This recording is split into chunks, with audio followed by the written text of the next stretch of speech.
কাকু আসসালামু আলাইকুম। ওয়ালাইকুম আসসালাম জনাব। কাকু, আপনি কি জানেন আপনি এখন কোথায় আছেন? সত্যি বলছি, আমি ইচ্ছে করে ঢুকিনি। তাহলে কার ইচ্ছায় কিভাবে ঢুকছো কাকু? হাসু আপা বলছে এদিকের কি খবর তা খোঁজ নিয়ে দেখার জন্য, তাই খোঁজ নিতে আসছিলাম কাকু। এখন তোমার হাসু আপাকে বলো তোমাকে বাঁচাতে।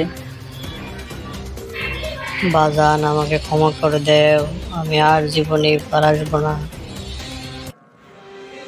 আমি তোমাকে ছাড়তে পারি এক শর্তে।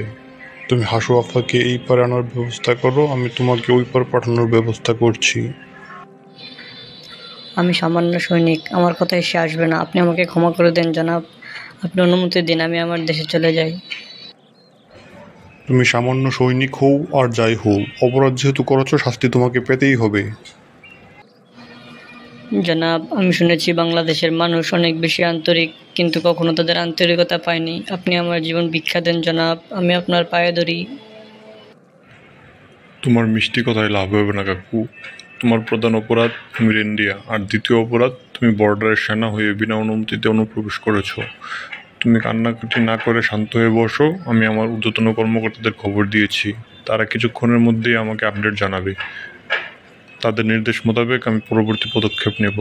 ততক্ষণ পর্যন্ত তুমি এখানেই বসো।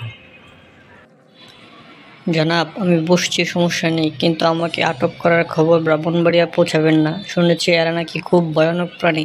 এরা যদি জানতে পারে ইন্ডিয়া সেনা আটক হয়েছে, তাহলে অযত্ন আর অবহেলা করে আমাকে পিটাবে।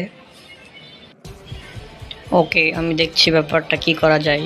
আর তুমি ছাড়া পেলে সবাইকে বলবা এই ভিডিওটা বেশি বেশি শেয়ার করার জন্য।